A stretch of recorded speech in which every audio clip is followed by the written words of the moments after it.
Hello, welcome to the channel Wise Stories. Enjoy watching. Have you ever thought how wonderfully beautiful a sunrise and early morning can be, how much untapped beauty and unspent energy it holds, how easy it is to breathe in the invigorating morning air, and how peaceful and tranquil everything is around you? Isn't it the reason why inspired, goal-oriented, and enthusiastic people try to wake up early and dedicate their mornings to themselves? Some meditate during this time, others do yoga, go for runs, or simply indulge in a relaxing bath. Undoubtedly, the morning is the time for those who are in love with themselves. Only those dissatisfied with themselves, the insecure losers, can sleep peacefully on such a wonderful morning. They sleep, completely forgetting that in the morning, they have to get 3 children of different ages ready for school and kindergarten, go to work, and manage a damn load of tasks. This was the kind of deep and peaceful sleep Nuria enjoyed.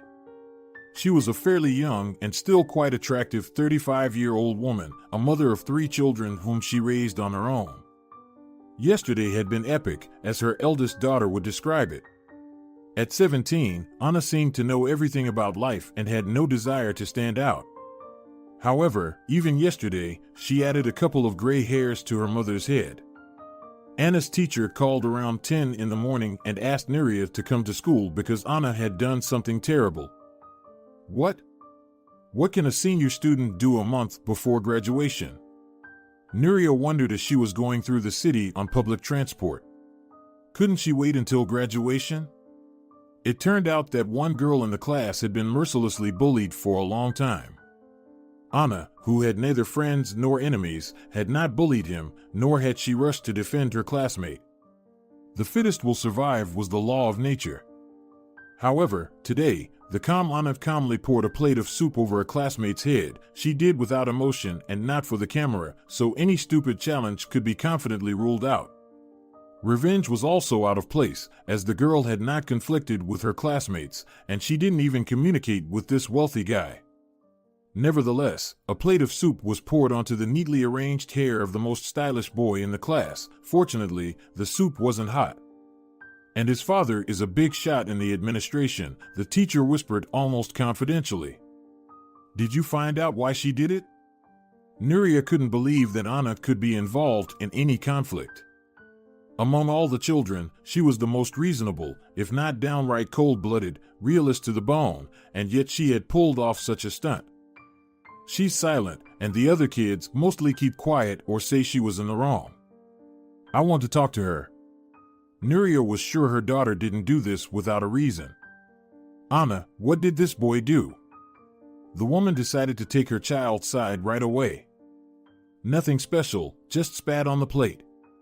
It seemed that Anna didn't attach any importance to her actions and didn't understand why there was so much fuss about it. Last week, the kids were throwing mashed potatoes at each other during lunch, and no one even tried to stop them. In yours? Nuria was genuinely shocked by what she heard. No, Pamela's. They've been tormenting her for a long time, but the teachers don't care because his dad is a big shot, and she has a truck driver for a dad. And you stood up for this girl? I didn't stand up for her, I just gave him back what he carelessly threw onto someone else's plate. Mom, believe me, if I had poured soup on a less significant person, no one wouldn't have called you. I'm curious to know how you're going to handle this. Nuria turned to the teacher, burning with indignation. The girl will have to leave the school. What? Are you out of your mind? I meant the question of the classmates' behavior towards that girl. Your daughter is exaggerating, the homeroom teacher said emphatically, casting intimidating glances toward Anna. My daughter is the only one who acted with conscience, and it's not you telling us to leave. We ourselves won't stay a minute longer in this nightmarish place. The best school in the city, you mean, the teacher added sarcastically. The worst educational institution is one where kindness and compassion have no place and where money and connections take precedence. A few minutes later, Nuria and Anna left the school, only returning for their personal belongings and to return textbooks. What have we done, daughter? This is indeed the best high school, and you were doing well. You could have gotten into a good university. Mom, I'll get into a university anyway, and I've been tired of commuting to school across the city for a long time. Thanks for standing by my side. I never doubted you. You're the coolest mom. Where else could I do?" Nuria smiled. On the same day, she transferred her daughter to a school located right next to their home. Her son, Marcelino, who didn't show much promise and was hyperactive, had been attending that school for a couple of years. This boy seemed determined to live up to his name, causing trouble on a grand scale. If he misbehaved, it was on a school-wide level. If he experimented at home, it required major repairs. And today, he decided to test the nerves of his teacher and slipped a dozen frogs into her bag, carefully caught the previous day in a nearby pond and stored in a basket on the shore. Sometimes, Nuria marveled at where he got so much imagination for mischief and so little for studying. In general, the new school turned out to be quite convenient for her. The young, frightened teacher rushed to complain to the principal just as Nuria and Anna were there to submit their transfer documents. For the first 5 minutes, the girl couldn't even utter a word, choking back tears and pointing at Nuria. Finally, Anna understood what was going on. Did Marcelino do something again? The teacher nodded silently, vigorously enough to make her glasses slip off her nose. Buttons? Mud? Ants? She listed Marcelino's recent escapades that she had managed to thwart. Frogs, the woman stammered, trying to drink from a glass offered by the principal's secretary. It should be noted that she was a highly sensitive person, completely unprepared for working in a children's environment. Practically every day, she wrote angry messages in Marcelino's diary and called Nuria to complain about his latest misadventure. Frogs, he brought frogs to school? The principal suggested, referring to a young man who had taken the post just a year ago and was still trying to understand all the issues and work conscientiously. Yes, the girl said, crying. Not only brought them, he put them in my bag, a whole bunch. And I'm scared of them. The teacher finally burst into tears. The principal sighed deeply, exchanged a long, understanding look with Nuria, and tried to calm the young colleague, urging her to calm down. Well, Lola, it'll be all right. It's not a hedgehog, after all. It's just a harmless frog with no claws or teeth. Lola, I'll talk to my son, I promise, and I'll punish him severely.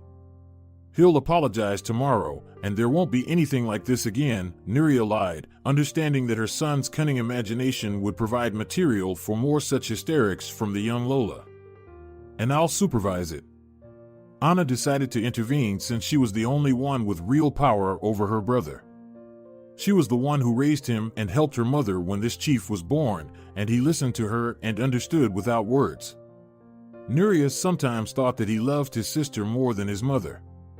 But she didn't get jealous. Such a friendship between brother and sister is a rarity and is worth its weight in gold. They had to pick Marcelino up from school early, and Nuria had to take time off work to explain the situation. As she left the school, Nuria said to herself, now all that's left is for Valeriana to do something at daycare, and the day will be as colorful as it gets. At that moment, her phone rang. It was Valeriana's daycare teacher calling. Nuria, could you please pick up Valeriana earlier? Yes, what happened? Nuria began to mentally prepare herself for various scenarios. While playing outside, Valeriana climbed a tree and fell. She bruised her knee. I've already had the nurse take a look at it. The daycare teacher seemed on the verge of losing consciousness from fear, as a situation like this could cost her job. And what was she doing up in the tree? Nuria asked wearily, waving her hand in response to the unspoken question in her older daughter's eyes. She climbed up to rescue a kitten, and the other kids distracted me. I didn't notice. I'm sorry, it's my fault. How different people feel about their responsibilities, Nuria thought, remembering how rudely Anna's teacher had spoken to her in the morning. Don't worry, I'll pick her up right away. We're just at the school. The school and daycare were within walking distance, which Nuria considered a heaven-sent gift, as she couldn't have managed to shuttle her 3 children back and forth to different educational institutions twice a day, lacking both the time and energy. In the evening, the long-suffering family gathered for dinner. The eventful day didn't even seem worth discussing. Anna knew that her mother supported her and wouldn't scold her, even though the transfer to another school had disappointed her. Marcelino, having received a good scolding from his sister, tried to blend into the couch and not attract attention. Only the little 5-year-old Valeriana actively and in great detail recounted how she had climbed the tree, rolled a toy car up it, and ended up hanging from a branch as she was caught on her thighs. "Weren't you scared at all?" Anna was the only one able to engage in conversation with her little sister. "No, there was a cat up there." Valeriana attended speech therapy sessions, but her speech still contained incorrect words and sounds. "You should have called for adults. I'm brave for myself. Why would I call?" The little girl was genuinely puzzled as to why anyone would leave a helpless creature in trouble. Nuria looked at her daughters and felt a sense of joy. She had wonderful girls. Anna and Valeriana were completely different from each other. While Anna physically resembled her mother more, Valeriana was the spitting image of her father, whom she would never get to see. Their characters were also opposite, cautious and balanced. Anna was sometimes horrified by the daring and active Valeriana. Despite their significant age difference, the girls got along perfectly. After working until almost midnight, Nuria, who worked as a proofreader and managing editor at the local newspaper, as well as occasionally taking on coursework and thesis writing, found it difficult to motivate herself to get up. Yesterday was over, and today was all about dealing with its consequences. Valeriana happily went to daycare, promising not to rescue kittens on her own anymore. Marcelino solemnly pledged to apologize and not cause any trouble for at least a month.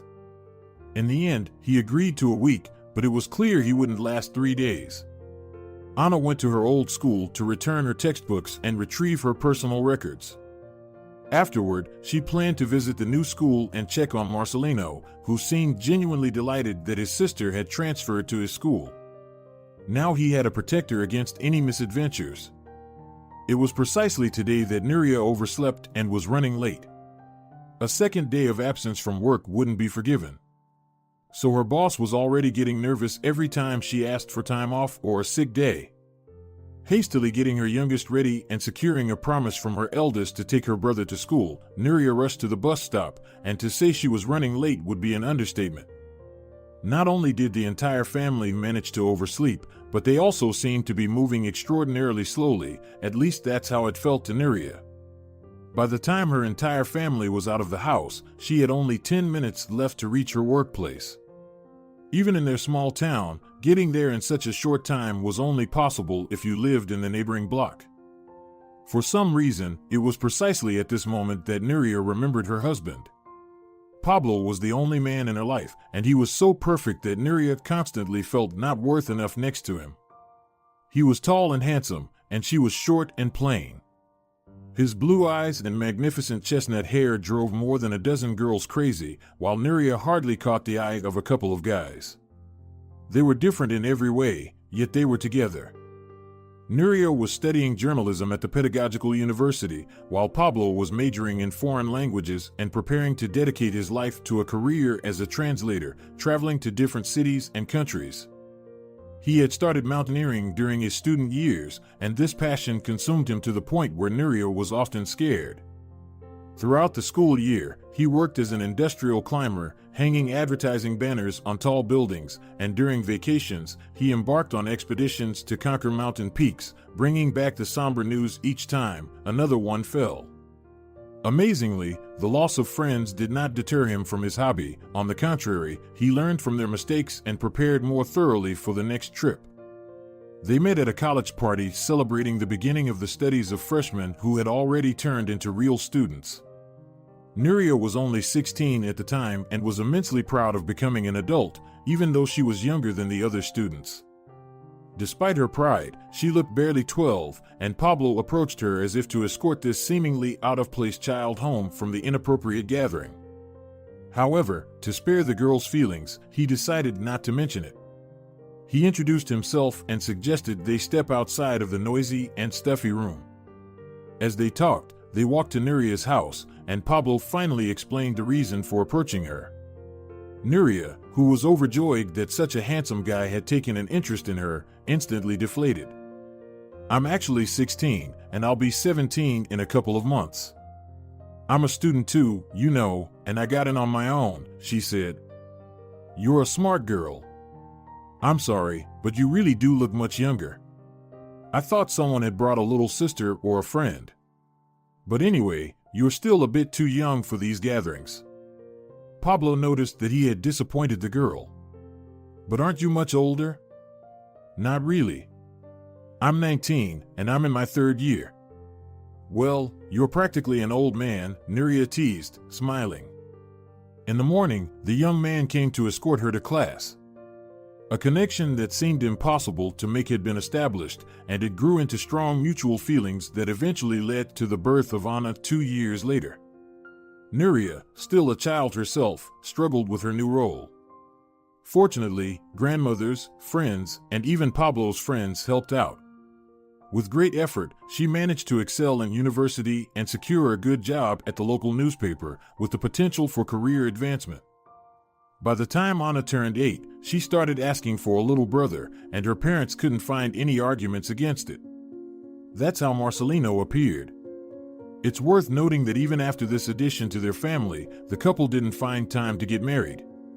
As a result, the children bore their mother's surname, a situation that suited everyone perfectly.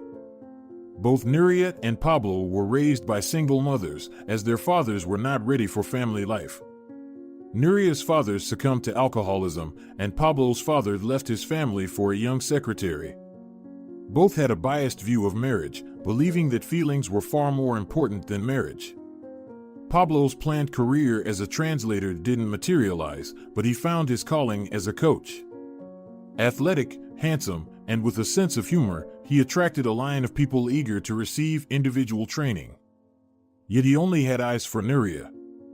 As soon as Marcelino reached the age when children usually started going to daycare, Nuria realized with horror that she was expecting another child. No, she wasn't afraid that her husband would leave her with 3 children. She was more certain of him than she was of herself, but she was terribly tired of maternity leaves, sick days, runny noses, and scraped knees. She desperately wanted to live her life, dress up for work, meet friends, and travel with her beloved. That's why she decided to wait and not tell her husband about the upcoming addition to the family. In secret, she planned for there not to be an addition at all. That summer, old mountaineering friends invited Pablo on an expedition to conquer some new, extremely challenging mountains. Perhaps if she weren't pregnant, Nuria would never have let him go, but remembering her recent bout of despair and seeing the fire in his eyes when he told her about his friend's plans, she decided that she had no right to keep him home and deny him the feeling of freedom before he once again immersed himself in diapers, nighttime cries, and endless sick days. She couldn't rid herself of the child and decided to surprise her husband upon his return. Knowing how difficult the early months of pregnancy could be for a loved one, Pablo would never have left if he had known. Later, sitting by his grave, she would replay those events in her mind, imagining how their lives would have turned out if she hadn't let him go or if she had told him about the child. Pablo died on the very first major ascent, his prolonged absence from mountain training taking its toll.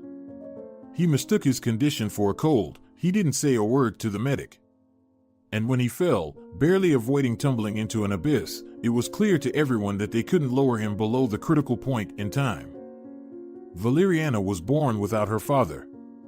He never found out about her. Nuria named her daughter after Pablo's mother. Grief literally crushed the woman. Being a strong, lively middle-aged lady, she turned into a hunched, grief-stricken old woman, her face darkened by sorrow. After living for about half a year, she followed her son. Nuria sold her apartment, which allowed her to survive in the early days of her maternity leave. She even managed to pay off most of the mortgage on her apartment. As soon as Valeriana turned 1 year old, Nuria sent her to daycare and returned to work. Why do memories come at the most inconvenient times? Nuria grumbled to herself, wiping away a stubborn tear. The bus, now stuck in a long line of traffic jams, was slowly taking her to work. She had been late for 20 minutes already. Her boss had called twice, and she had explained herself, citing traffic jams. Getting off the bus, she quickly made her way through the courtyard of a residential building toward the newspaper office. Despite trying not to look around, she couldn't help but notice a body slumped unnaturally on a bench. Cursing herself for her soft-heartedness, she continued running toward the bench. The old lady she found there was as pale as a sheet and barely breathing. Apparently, the heat, which had already broken records early that morning, had taken its toll. Wetting a handkerchief with water, Nuria placed it on the old woman's forehead and tried to give her some water. Holding her phone to her ear, she attempted to call an ambulance or seek help. Unfortunately, the courtyard was empty, as everyone who had to go somewhere in the morning had already reached their destinations. Glancing at her watch, Nuria realized with resignation that being an hour late was tantamount to skipping work, and calling her boss now wouldn't change anything. After dialing the emergency number, she quickly explained the situation and opened the old woman's purse, trying to find some medications as per the dispatcher's advice. Elderly people usually carry medication with them for unforeseen circumstances. This granny had clearly left her apartment that morning for more than just a leisurely stroll. In the old, battered purse, Nuria found a substantial bundle of money. She had never held such a large sum of cash in her hands and had never seen bundles of money like these. Nervously, she closed the purse, fastening all its locks and clasps. Afterward, she rummaged through her own bag, but all she found was pain relievers and a mint candy. The old lady, feeling the coolness on her forehead, opened her eyes and tried to say something, pointing to her purse. "I know, it's securely closed. No one will take it. Everything will be fine," Nuria tried to reassure the elderly woman, realizing that the large sum of money could well be her savings accumulated over a lifetime. "Thank you," the woman whispered with her trembling lips. Surprisingly, an ambulance arrived quickly. Nuria had no choice but to go with the elderly woman. She held onto Nuria's hand tightly. To be honest, Nuria was worried about what would happen to the woman. The small, hunched elderly lady reminded her of Pablo's mother, and they even bore some resemblance. Therefore, when the medic asked if she would accompany them, Nuria confidently agreed. She wrote a message to her boss, "I'll call later and explain everything." She couldn't bring herself to call, but he didn't respond to her message, and that was a very bad omen indeed. The entire editorial team knew how their chief liked to shout. He never missed an opportunity to give someone a good dressing down. If he remained silent in response to mistakes, there was no doubt that the person in question had already been fired. Just yesterday, Nuria found it suspicious that he didn't scold her. Today she realized she would have to look for a new job. Strangely, she wasn't even scared, although there were plenty of reasons to panic. She was a single mother with 3 children, she had a mortgage, and she was an elderly mother. Her eldest daughter was graduating and becoming a college applicant, while Nuria had no savings, daily expenses, and the clear prospect of unemployment. And what could she do? Nothing. She could only read other people's articles and give birth to children. She could hardly remember the last time she wrote even a single line. She had been an excellent editor, but she couldn't develop her journalistic talent. Writing coursework never felt like creativity to her. The strictly formulated topics were like a corral for a horse. There was no room to run. It was different when she wrote her own work as a student, free, vivid, talented, and alive. Her professors saw great potential in the young freshman, which was quickly overshadowed by her first love and then the care of her first child. It was thanks to that mentor and his connections that they hired a recent graduate with a small child for a decent position at the newspaper with the prospect of rapid career growth. It was through his influence that she became an executive editor within a year. He had repeatedly urged her to write and publish her own work. "It's like an addiction. Trust me, once you start writing, you won't be able to stop," he used to say. "But what should I write about? About Anna going to school soon or about what her little brother is asking for?" Well, then open a column for young moms. The elderly teacher couldn't easily accept that this young woman had buried her obvious writing talent under a pile of diapers and baby wipes. Maybe I should write books again? She said with a laugh. Maybe you should. You never know where success will find you on your life's journey. However, Nuria was never ambitious. She was talented, determined, diligent, and goal-oriented, but ambition had never made her dream of dizzying heights in her career. After a while, Marcelino was born, and Nuria completely forgot about that conversation with her professor.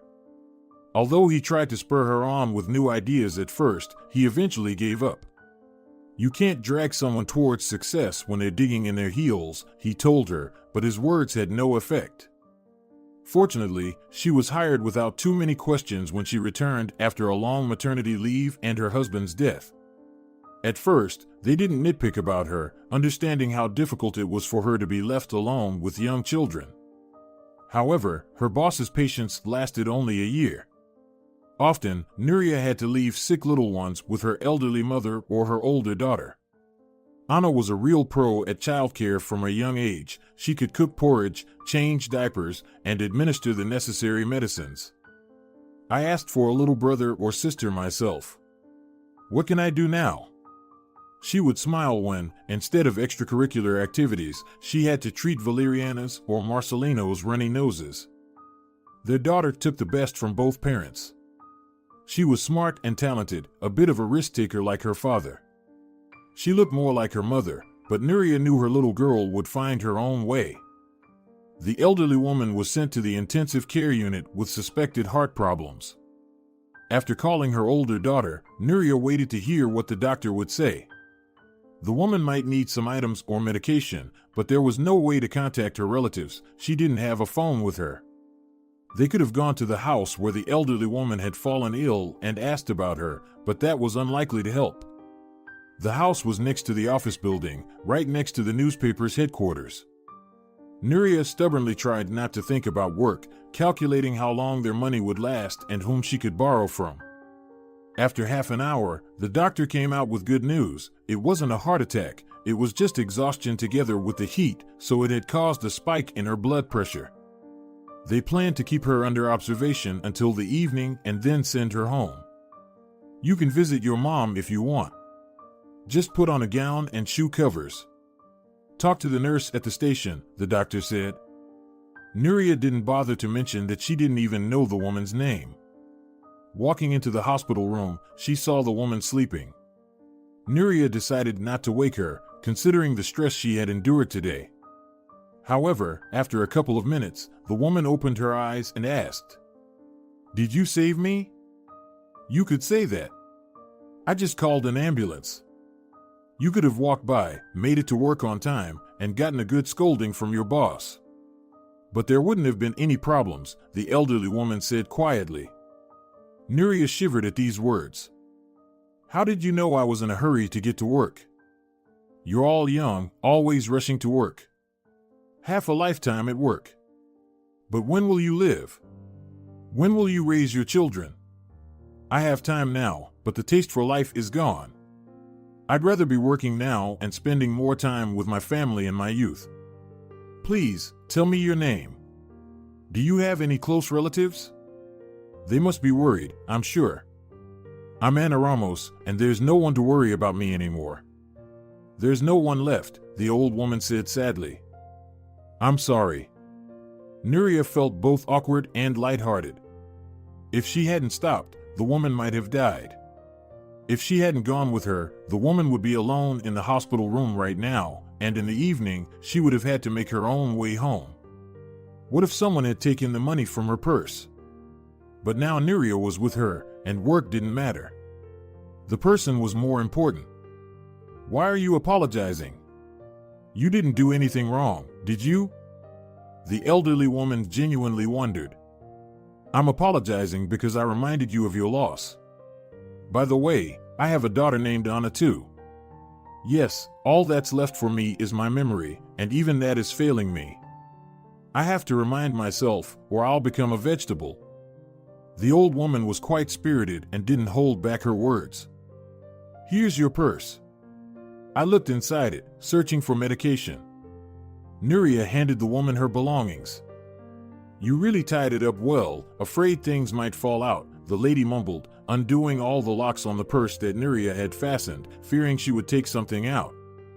I've never seen this much money before, Nuria said sincerely. I sold the house. My husband left it to me, but I couldn't afford to keep it anymore. What do I need it for all alone? A warm corner and sweet coffee are all I need. I was taking the money to the bank. I thought of it. I should find someone to take care of the summer house. I've completely let it go. I had a garden there, and what a beautiful flower bed. And the berries I grew. The grandmother blossomed, reminiscing about her beloved hobby. I know nothing about gardening, Nuria admitted honestly. My parents didn't have a summer cottage, and I've lived in the city all my life. Then the children were born, and there was no time for it. But your husband loved the land, nature, and life in general. You basked in his love, and when he left, you dimmed. You're alive, but it's as if you're not. Nuria felt a second wave of shivers, but this time she decided to find out how the old woman knew so much about her. Who knows? Maybe it's a gift of yours? She smiled at Nuria. But the feeling of unease didn't leave her. Maybe I didn't use this skill. And when people started taking too much interest in it, I just stopped talking and started watching my words to avoid saying too much. Where do you live? I can walk you home when the doctor lets you leave. When the old woman mentioned her address, Nuria was relieved. The two women lived in the same building, just with different entrances. Maybe you just saw me with my husband, that's why you know what he was like, the woman suggested. Maybe. Anything is possible, Nuria thoughtfully replied. But Nuria understood that it wasn't about that. This old woman seemed to genuinely possess some hidden gift. After lunch, the doctor announced that the elderly lady was in good health and could go home. Escorting her home, Nuria promised to visit and check on her health. Nuria, do you really need this job at all? Maybe you're wasting your strength on it. I have to raise my children. There's no choice, and they pay well here. What did you want to do in life before you started working? To study?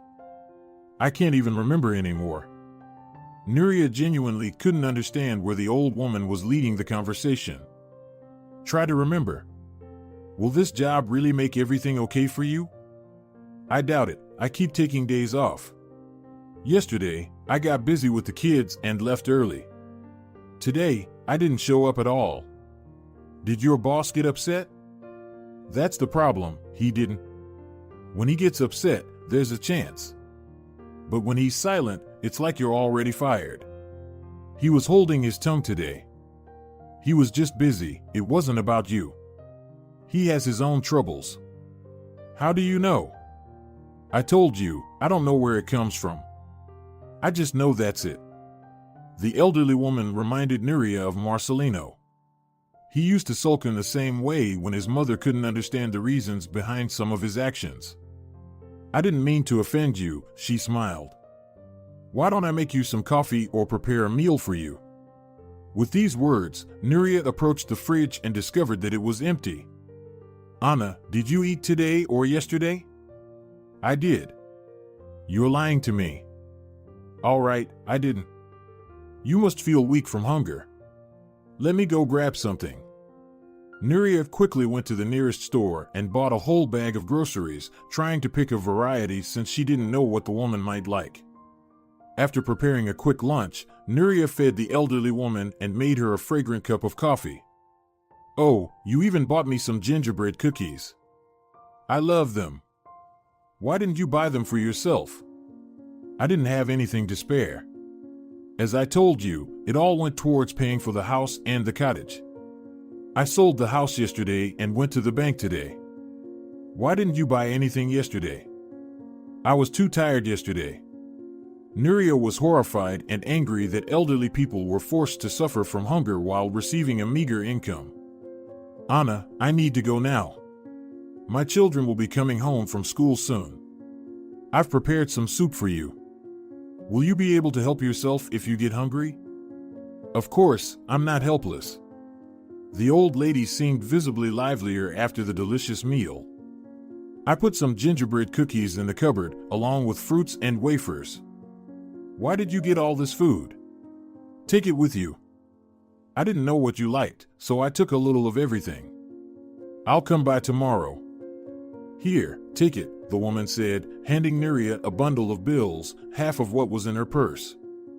Have you lost your mind? You don't need to do this, Nuria recoiled from the money. I said, take it. You saved my life, fed me, and didn't leave me to die. What am I going to do with this money? She waved her hand toward the bills. I just need some gingerbread cookies, and you have a lot of expenses. Take it, don't hesitate. Maybe you can buy groceries for me sometime. It's hard for me to carry them. I didn't buy it for payment, I did it for no reason. I know, because you have a kind heart. But I want to thank you. Okay, I don't want to offend you, I'll take it, but just a little. What should I do with all this money? What do you mean? You use it to pay for the cottage and this apartment. Nuria gestured toward the neat and cozy apartment. My son and my husband bought this for us while he was still alive. What happened to him? He opened his own business and refused to pay all those cheeky people. So they got to him. He died that night, and my husband followed soon after as his heart couldn't take it. Anna, dear, sorry. I'm asking too many questions again. I already told you, remind me, or I'll forget everything. But you should go, or you'll be late. After picking up Valeriana from daycare and preparing dinner, Nuria waited for Marcelino and Anna to return from school. So, how was your first day at the new school? You know, unexpectedly, it was great. I can't remember the last time I felt so comfortable in a classroom. Nobody acted like they were the center of the universe. They welcomed me normally. The school is not as well equipped, but the teachers still know how to make lessons interesting. And the chemistry teacher is amazing, his knowledge is mind-blowing, although he's a young guy. Nuria was glad to hear that her daughter liked the new school. Anna wouldn't hide anything if something had gone wrong. She had been reluctant to talk about her old school, but today she was praising it. By the way, Mom, Marcelino wanted to tell you something. The girl winked at her brother. Yes, Mom, I apologized to the teacher and even got an A. Well done. In what subject? In social studies. Yesterday, Anna and I prepared a presentation about frogs, and I told it today. After these words, Anna and Nuria exchanged glances and couldn't help but burst into laughter. Today was so different from the previous day that Nuria was ready to believe that Anna might have a touch of magic in her. Valeriana, did anything interesting happen at daycare today? Nothing much, but I didn't get into any trouble today, and they praised me. For Valeriana, this was a significant achievement. Mom, how was work for you today? Did you make it there in the morning? No. By the way, I need to call my boss. However, no one answered. Nuria had to call her colleague, who was temporarily acting as the secretary but was essentially a journalist. Oh, Nuria, today he's not available. His wife was taken to the hospital last night with a suspected heart attack. We've all been on edge, waiting all day to see if she'll recover. Will you be coming in tomorrow? I scheduled a full day for you today. What happened? Nuria explained the day's events to her colleague and promised to show her appreciation for covering for her. I should buy her some good coffee tomorrow, she likes it, Nuria thought to herself. Mom, did you rob a bank today? What? I mean, did you clear out a bank today? Anna asked, entering the room with a bundle of money in her hands. Where did I leave them? In the cupboard on the shelf. I must have been really absent-minded today. This was given to me by the elderly lady. I was in a hurry to get to work this morning, saw her unconscious on a bench, called an ambulance, went with her, and then brought her home. She's living in the same building as us now. By the way, she didn't have anything to eat.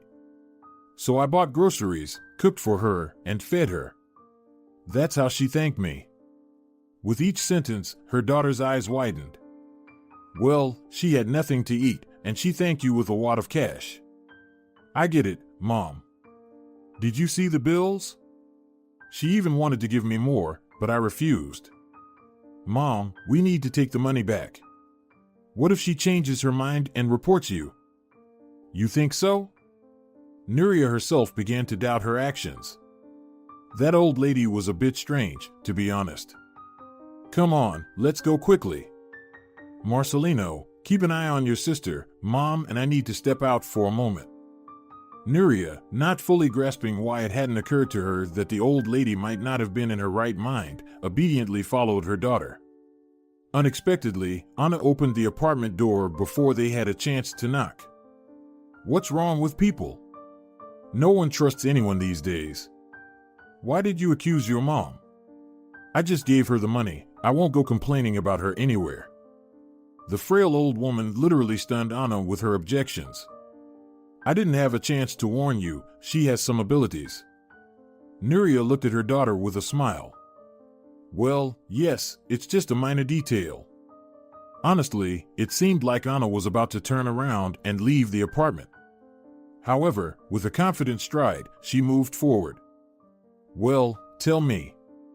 What's the story behind this miraculous grandma who significantly boosted our family budget? They returned half an hour later. Upon entering the apartment, Anna said, Mom, did you ever consider that she didn't just randomly appear in your life? To be honest, I haven't had the chance. The events of yesterday and today have been quite overwhelming. Well, think about this. Yesterday, everything was as bad as it could be, but today, everything is as perfect as it has ever been for us, almost never. Indeed, yesterday, each of us had so many problems, and today, they all seem to have been resolved. Nuria smiled. She hadn't even noticed how much today differed from yesterday. I'll visit her myself, Anna said confidently. You already have so much work to do at the office. I think it's best not to. After all, you have so many school assignments and tutoring sessions. Besides, she's not so helpless that she needs constant care. But I think we should keep an eye on her. What if there's something wrong with her mentally? It's not normal to be throwing money around like that. Of course, we won't take it and spend it on her, but what if unscrupulous people take advantage of her trust? I've been thinking the same thing, but she's not that old, and the doctor examined her today and didn't notice anything serious, just fatigue and heat, and later I found out about her hunger. Besides, our neighbors might suspect something if we keep going to her place all the time.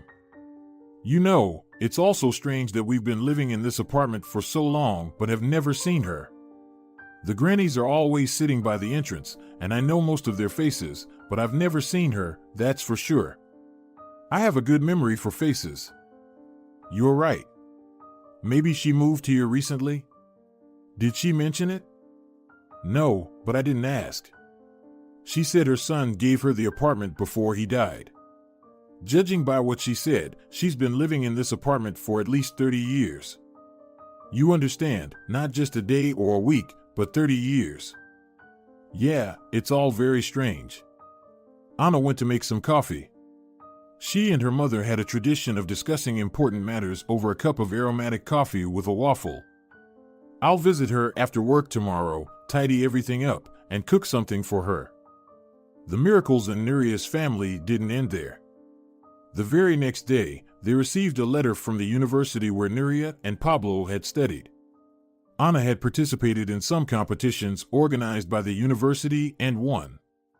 As part of the prize, winners were invited to attend free courses and subjects relevant to their intended majors to prepare for exams. It's strange that they're inviting us now. It's already the end of April. Yes, it would have made more sense to attend such courses throughout the year. Besides, we've already decided on our choice of universities. But I'm still going to attend it. You can never have too much knowledge. What if I don't get into the university I'm planning to attend? This could be a backup plan. Anna knew what she wanted to become. Ever since her father told her stories about his mountain expeditions, about the snowcaps covering the peaks and the dizzying canyons, she knew her life would be connected to them. Even after her father's death, her dream not only remained but became more defined. Studying, learning, and deciphering the mysteries hidden in the mountains, that's what she dreamed of. The only problem was that the only available major that could get her closer to that dream was the geology and cartography department at the pedagogical university.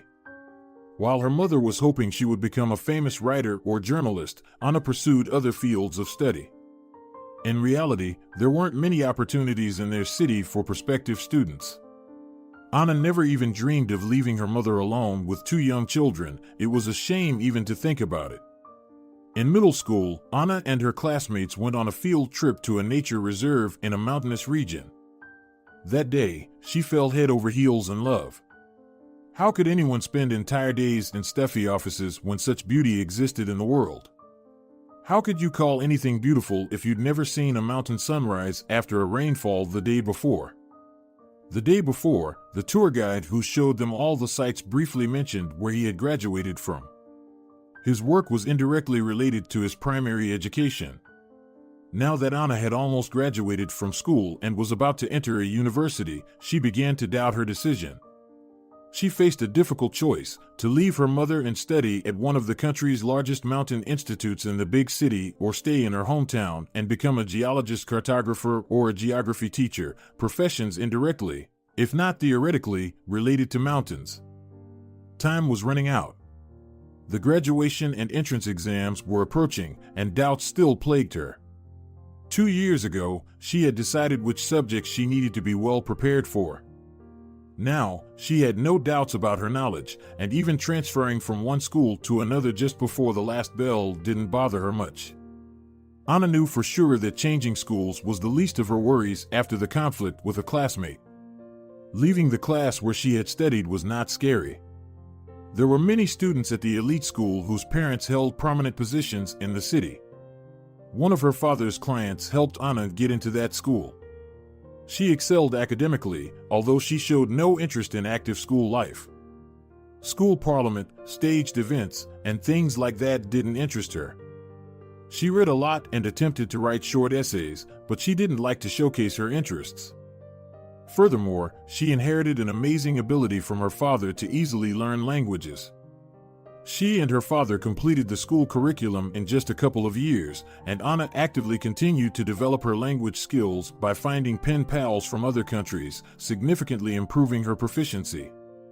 During her time in school, Anna tried various forms of creativity, but the arrival of her little brother and sisters significantly reduced her free time, leaving only English and tutoring. Taking practice exams, Anna scored quite high, which allowed her to consider enrolling in a big city. However, there was still the question of how to pay for her accommodations. She couldn't share her concerns with her mother. Unexpectedly, a person with whom they could share any problem appeared in their lives. The lively old lady, also named Anna, had taken a liking to the visits from the young Anna. In just 1 week, they became close friends. Anna had already visited the university courses twice. The lecturers were constantly changing, and today's lecture was given by a fairly young and attractive man who occasionally cast a surprised glance at Anna and furrowed his brow, as if trying to remember something. When the students mentioned their surnames, he asked Anna to stay behind. "Miss, are you, by any chance, Pablo Rubio's daughter?" "Yes, but my mother's last name is different. My parents were not married. That's why I didn't make a mistake when I thought you reminded me of him." "His little sweetheart," the teacher said with a chuckle. "Did you know my father?" "It's not just that. We were friends, but he stayed in town and started a family while I continued my studies." "How is he, by the way?" "Who? My father?" "Yes. How is he?" "Obviously, not very well." "Why?" Anna looked at the man. No, he wasn't mocking. He genuinely didn't know about her father's fate. "He died in the mountains almost 6 years ago." "That can't be." "He loved the mountains. He was such an experienced climber." "What happened?" Because of my birth, he hadn't been mountaineering for a long time, and after some illness due to oxygen deficiency, his heart couldn't handle it. Yes, he was very young, with a wife and a daughter. A wife, 2 daughters, and a son, Anna corrected. Well, he didn't waste any time, did he? The man laughed. He didn't learn about Valeriana's birth. She was born 6 months after he was gone. Valeriana's grandmother had only just begun to rejoice that her granddaughter was named after her, and Mom too. Well, that's not surprising. And how is Nuria doing? Did she get married after? Who? Mom? Oh no. She doesn't even look at anyone else. Dad was her ideal man. Well, I didn't know her well. It seems we were wrong. After all, nobody believed in their relationship. She was just a child, and he was the dream of every university girl. But look how it turned out. So, you've decided to enter your parents' alma mater? I haven't decided anything yet. I just won and wanted to make use of the prize. Do you teach here? To be honest, I'm a guest lecturer today. The teacher who was supposed to give the lecture today fell ill, so I volunteered.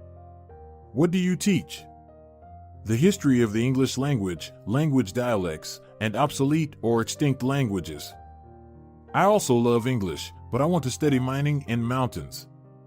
Well, what's the problem then? There are plenty of specialized universities in the country. How are your studies going? I'm acing the practice tests, but leaving home and leaving my mom alone with the younger ones. Did your mom ask you to stay and help? No, of course not. She's strong. She'll never admit if she's struggling or tired. Then why do you think she won't cope without you? I don't know.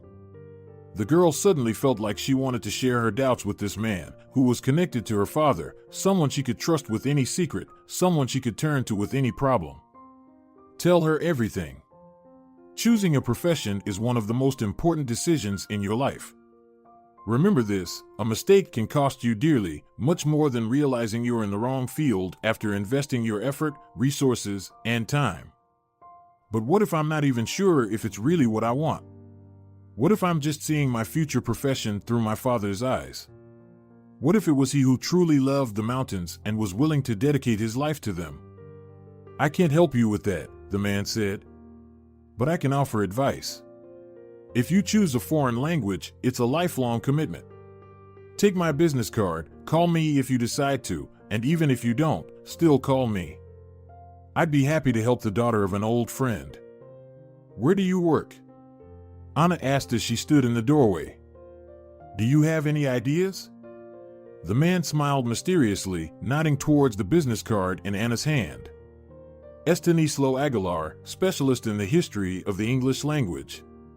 There was the name of the university Anna wanted to attend on the business card. Such coincidences just don't happen, Anna thought. There were almost 3 weeks left until the last bell rang at school. Nuria continued to work calmly. The younger children hardly caused any trouble, and the eldest daughter walked around quietly, lost in thought. Nuria hadn't experienced such calmness in her life for a long time. Almost every day, either she or Anna visited Ana Ramos. The elderly woman, with all the attention, care, and help, had become rejuvenated and cheerful. She still didn't talk much about herself, but she was very interested in the lives of her newly found friends. On the weekends, she asked to be taken to the dacha to check on the house and see what had happened to the plot. The country house turned out to be quite an impressive building, with a spacious veranda and a gazebo. However, everything was overgrown and left a rather sad impression. Clearly, it lacked a homeowner's touch. My husband dreamed that we would live here and that our children and grandchildren would come here for weekends. We never even got a chance to set the table on the veranda, no grandchildren, no coffee on the veranda. While I had enough strength, I spent every summer here, and sometimes even the spring and autumn. There was no time to be sad about loneliness with gardening, but now all that's left are memories. That's why we've never seen you near the entrance. Nuria asked, opening the door to their home. What would I do there? Sit around and gossip with the neighbors? City folk have nothing better to do. I was born and raised in the village. I've always got something to keep me busy.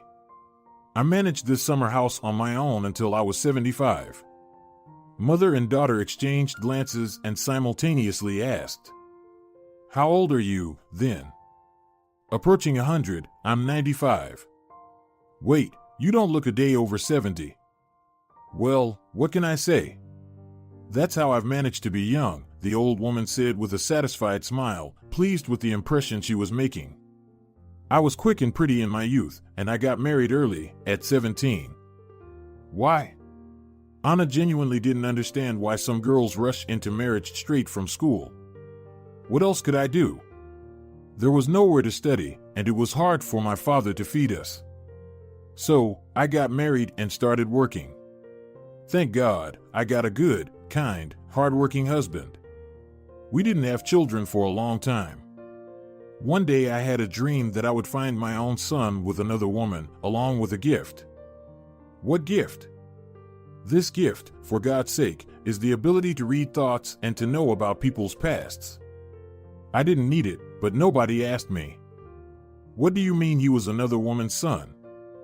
"Well, our family in the village was wayward and drinking, and there were 7 children there, all hungry and dirty. Once, they came from the city and took them all away to an orphanage. All of them, but not quite all, as it turned out later. Perhaps their parents were drinking out of grief, and they didn't even leave the house. One day, I was passing by the house and heard a baby crying. Where could it have come from if all the children were taken away? I went in. It turned out that the parents had hidden one baby, the smallest one, and they had gone on a binge. Nobody knows how long he cried alone there. I took him with me. Just like that. And they didn't stop you? Didn't the neighbors ask where you got the child? Just like that, everyone knew it. That family soon perished in a fire, drunk and asleep with the stove still on. My husband and I decided to move to the city and bought a little house. Is that the house you sold before we met? Yes. Nuria and Anna listened as if enchanted. It seemed as if the life story of this remarkable woman, with all its sorrows and joys, was coming to life before them.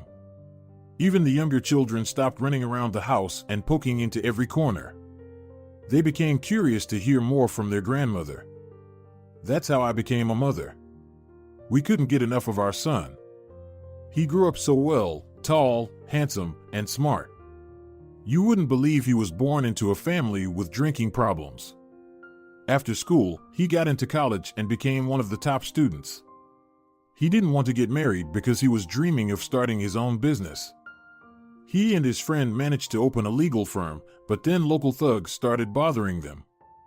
It was a scary time in the country, with lawlessness and chaos.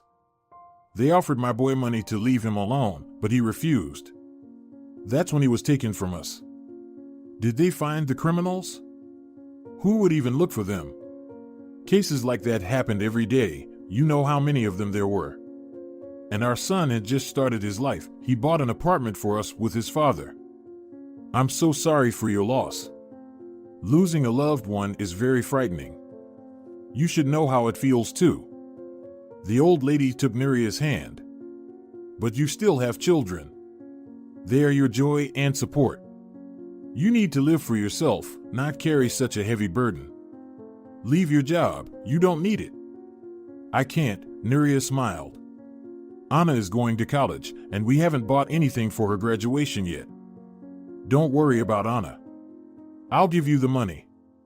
The old lady raised her hand, anticipating objections. I have no one but you. You saved me. What do I need this money for?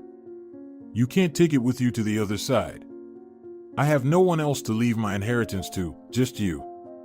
Let an old woman enjoy herself and admire our beauty. I wasn't planning on going to the graduation ceremony at the new school at all. I hardly know anyone, and in the old school, hardly anyone will remember me. You're not going for them, you're going for yourself. And we'll buy you the most beautiful dress. The old lady's eyes lit up with all these plans for the months ahead. Now it's time to take care of that dacha. I have no use for it. and it will be perfect for you and the children. In the evening, after putting the younger children to bed, Nuria finally decided to find out where her daughter would be attending college. Mom, I don't know. I want to go to the big city. But how will you stay here? Marcelino can be a handful for anyone, and Valeriana is quite a character.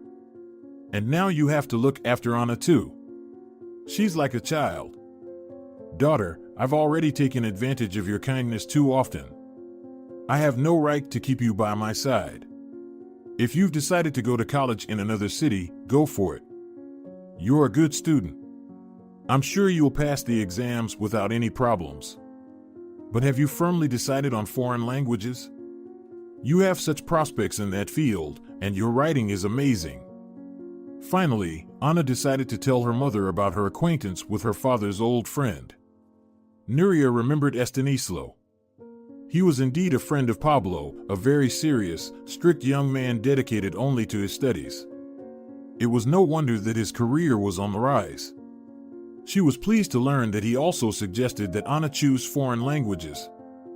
What if you apply to both universities? I thought about it, but then I'd have to take additional entrance exams since I've already decided on my school subjects. I'm sure you can handle it. A month later, Nuria and Anna were sitting on a train, heading to the big city, one of the most beautiful cities in the world. She didn't dare dream of such good fortune. Ana Ramos had indeed paid for Anna's graduation, and she even asked them to take her along. With Anna's high scores on her exams, she could count on a government scholarship. Estanislo and his wife met them at the train station. Anna had called them in advance and asked to be their guests for a day. However, her father's old friend decided not only to escort them but also to accommodate them at their home. They lived not far from his workplace. They didn't have children, so they were happy to host Anna. Estanislo supported Nuria's idea of applying to both universities. However, to be admitted to the foreign language program, one had to reside in the city for a minimum of 2 weeks. They had to take 2 exams and wait for the results. Nuria couldn't stay for too long. She had to return to her younger children, and her health didn't allow her to be away from them for more than a day. However, leaving her daughter in an unknown city with people she barely knew scared her. Unexpectedly, later that evening, the phone rang. Ana Ramos was calling. Ana had taught her how to use a mobile phone so that she could call for an ambulance if needed while they were away or just whenever she felt lonely. Nuria, how are things over there? How is Ana? It's complicated. Ana needs to stay here. How can I leave her? She has never traveled anywhere alone. She's a grown-up girl, Nuria. You've left your kids with her before, now you need to let her go off to study. And didn't you go to someone familiar? But how can I leave my daughter with people I hardly know? You can leave her, don't hesitate, they are good people, and they won't harm your girl. He knew her father, she's not a stranger to him, and his wife is kind. But how do you know that?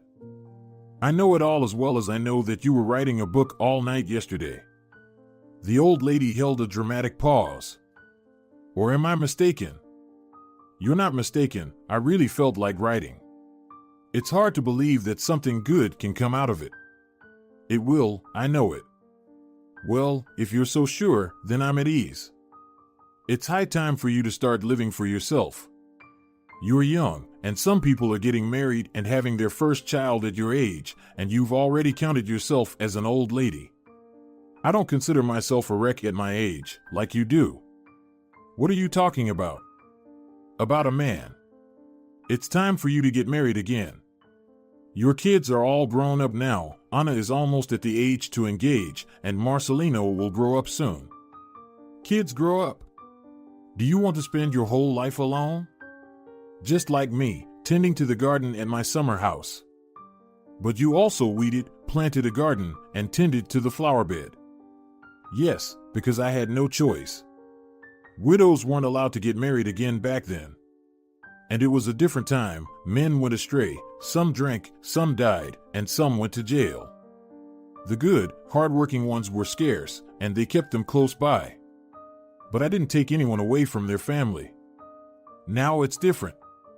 In your age group, both unmarried and childless young people are walking around normal, smart, and healthy. Anna, you won't be able to understand me. I don't want to get married. I don't need anyone. Pablo was the best of all the people I knew and will ever know. I don't want to betray his memory. I don't want to bring anyone into the house just for the sake of it. I don't want to adapt. If it weren't for his kids, I would have had no reason to live after he left. They saved me. Only for the sake of his children have I lived all these years. I know for sure that I won't find another like him. Oh, you've gotten all fired up. Well, if you don't want to get married, it's your choice. I wish you well. When are you coming home? I'm leaving tomorrow evening, and I'll be back the day after tomorrow. I'll stop by after work. Is something wrong? Do you need anything? Are you out of medicine? No, everything is fine. I just miss you. I've gotten used to not being alone, to your calls, to your visits. God sent you to me. It was you who were sent by God to me. After you appeared in our lives, things took a turn for the better. You can say that too, your life was already pretty good. Well, the kids made a little noise. But how else could you manage with 3 of them? Surprisingly, the call from the elderly woman really calmed her down, as if it were the missing piece of the puzzle that finally fell into place. In the morning, she agreed to leave her daughter for the entrance exams and headed back to buy a return ticket. She took the evening train home, leaving her eldest daughter in the city, which was now becoming her home. It felt like a huge piece of her had been taken away, as she and her daughter had become so closely connected. However, leaving her daughter with her would have been the height of selfishness, and Nuria understood that perfectly well. She was genuinely grateful to fate for bringing Anna and Estanislo into her life. Indeed, after meeting that wonderful old lady, Nuria's life miraculously changed for the better, and quite rapidly at that. Trying to distract herself, Nuria took out the notebook where she had started jotting down the outlines of a story the day before. It turned out to be a somewhat autobiographical tale inspired by recent events. She was so happy for her daughter, who was confidently pursuing her dream, that she decided to recall what she herself had once dreamed of doing. In the whirlwind of events over the past 17 years, there had been no room for such an important detail as her own dream. A dream of what she wanted to dedicate her life to. She had spent all these years giving birth, raising children, and figuring out how to provide for them. The thought of finding a job she loved had never crossed her mind. But now she had decided to start searching for herself, and her first attempt was to write a story. The next 2 weeks were filled with constant stress and worry for Nuria. Anna successfully passed her exams, applied to the second university, and was now awaiting the admission decision. Valeriana threw tantrums every morning and didn't want to go to daycare. The little girl missed her sister terribly but stubbornly refused to admit it. Marcelino withdrew into himself. Raised by his sister, he couldn't imagine life without her. Despite having summer vacation and permission from his mom to play and explore, the boy spent his days alone in his room or flipping through books. Previously, he and Anna had a tradition to read about a new animal every day, discuss it, and come up with stories and tales. Now he was the eldest, as his mom used to say. And the burden of responsibility that had fallen on his shoulders made him even sadder. Anna had been the glue that held the family together. It turned out that Anna was just like Pablo in that sense. After his departure, Nuria couldn't find the strength to be a source of strength for anyone. Anna had taken on that role. The unassuming girl had become the pillar Nuria thought she had lost forever.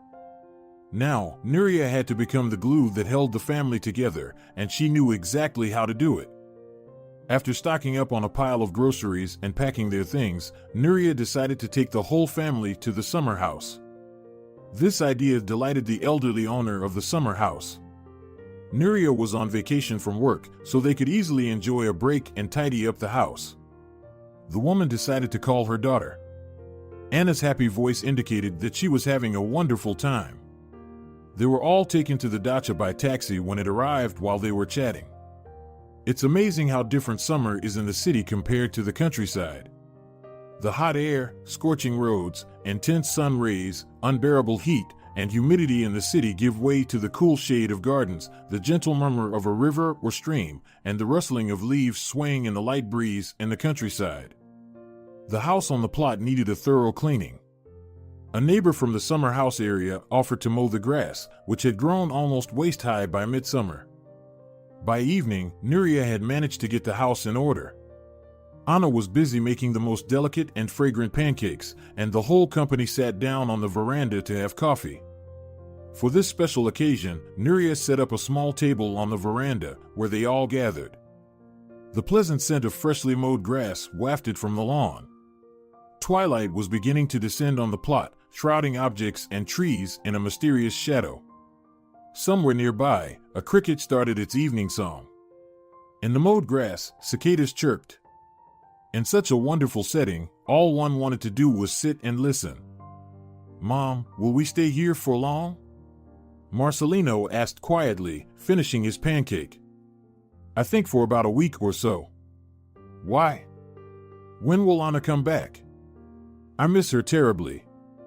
Judging by his expression, the boy was on the verge of tears and was barely holding back. Anna went away to attend university. She's grown up, and a new chapter in her life has begun. Doesn't she love me anymore? She loves you very much. But she can't always be with us. She dreamed of going to the big city. But I don't want her to leave, Marcelino whispered, and the first tears welled up in his eyes. Nuria hugged her son and kissed the top of his head. "Sweetie, I understand that at some point Anna became your best friend, but we can't keep her at home forever. I feel sad too, but I'll be happy if she gets into the university and goes to live where her dream calls her. A couple of years will pass, and you will grow up, and then Valeriana. Remember how we used to watch the swallows? We saw them build their nest and hatch their eggs, and then the little ones grew up and flew away because they couldn't stay in the nest anymore. But there's enough space for everyone in our apartment." After these words, Marcelino stopped holding back his emotions and burst into tears, burying his face in his mother's lap. "Son, I understand how hard this is for you, but I'm still here. Now, I'll be the one to read books with you and make up stories instead of Anna. You get tired from work, and we have Valeriana. And I misbehave. You scold me. Anna never scolded me. I scold because I get tired and upset, not because I don't love you. But Anna never scolded me. She always defended me. How about we play together? I'll spend the whole vacation learning to be like Anna, and in August, Anna will come back. We'll see if I can become more like her." "Okay." The little one had almost calmed down, but his shoulders still trembled, and his nose was runny. "Let's go. I'll put you to bed." "I don't want to." "You do. Besides, Valeriana is already asleep in the small bed." "Okay, but I choose to sleep on the big bed and let Valeriana sleep on the small one. After all, I'm the older and more grown-up one." "Well, of course, I'll sleep wherever is comfortable for me," Nuria smiled, tucking the children in and tidying up the table. Nuria discovered that Ana Ramos was also sleeping in a deep chair placed on the veranda specifically for her. The night promised to be quiet and warm, and the chair was soft and comfortable, so Nuria went to get a blanket to cover the old lady. When she returned, she tucked the woman in with the blanket and was about to step away, but she realized that the old lady wasn't moving at all. Checking her pulse, Nuria realized with horror that their wonderful acquaintance, their guardian angel, had quietly passed away on her beloved veranda, among those who had become her family in her final days. She had managed to not only help and support them financially and morally, but had also illuminated their lives and made them see life differently, and her gifts had helped them make the right decisions. Sleep peacefully, our guardian angel. Spend your last night at your beloved summer house on this veranda that you built for a big family. Look, everything happened just as you planned, a big family, coffee on the veranda, and crickets chirping in the garden. Nuria sat down at a table near the old lady's chair and took the tiny, wrinkled hand in her own, which was already growing cold. She wanted to cry, but she held back, not wanting to spoil such an evening with tears. "We won't shed tears right now, all right? We'll figure everything out tomorrow, and the day after tomorrow, we'll cry. I won't tell Anna yet. She hasn't received the exam results." The next morning, while the children were still asleep, Nuria called for an ambulance and the police. They took away the tiny, lifeless body to perform all the necessary procedures. Nuria took the children to their grandmother's house and picked up the phone to call her eldest daughter.